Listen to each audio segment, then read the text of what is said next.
தேரடி வீதியில் தேவதை வந்தா அந்த பாடலில் முதல்ல எனக்காக வந்து எழுதின பாட்டு முத்துக்குமார்.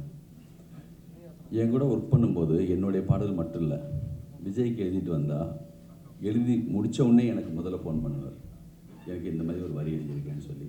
ரொம்ப நாளாக ஒரு பாதி கதவு நான் அந்த வரியை அந்த கவிதையை வச்சுக்கிட்டு இது யார் கொடுக்குறது மிக அற்புதமாக இருக்குன்னு சொல்லிட்டு அந்த கரெக்டாக ஏஎல் விஜய் படத்தில் அந்த பாட்டு நல்லா அமைஞ்சது. அது மாதிரி வந்து எப்பயுமே முத்துக்குமார் நினைக்கும் போது எனக்கு வந்து ஒரு வரி வந்து அவ்வளோ அழகாக பிடிக்கும். அது விஜய் படத்தில் தான், பறவை பறந்த பெண்பும் கிளையின் நடனம் முடியவில்லைன்னு. அந்த மாதிரி தான் இருக்குது. இப்போது அவன் ஒரு பறவை மாதிரி தான் நிற்க மாட்டபடி வந்து நின்று அப்படியே அந்த ஒரு மாதிரி ஒரு சிறகடிப்பு இருக்கும் அந்த பேச்சில், அந்த பரபரப்பில்.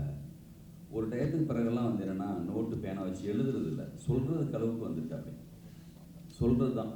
சங்கசாராக இருந்தாலும் சரி தான், எந்த டீமுக்கு போனாலுமே நம்ம பேடு பேப்பர் எடுத்து வச்சுக்கணும், நம்ம சின்சைட்லேருந்து யாரோ ஒருத்தர் பேடு வச்சுக்கணும். சொல்ல சொல்ல நம்ம யாராவது எழுதணும். ஒரு கார் ட்ராவல் போய் ஆம்பூர் அந்த ஸ்டார் பிரியாணி வரைக்கும் போகிற வரைக்கும் ஒரு பாட்டு முடிச்சிடுவார், கார்லேயே எழுதி முடிச்சிடுவாங்க. அவ்வளோ ஒரு பெரிய ஒரு மிகப்பெரிய ஒரு கவிஞன்.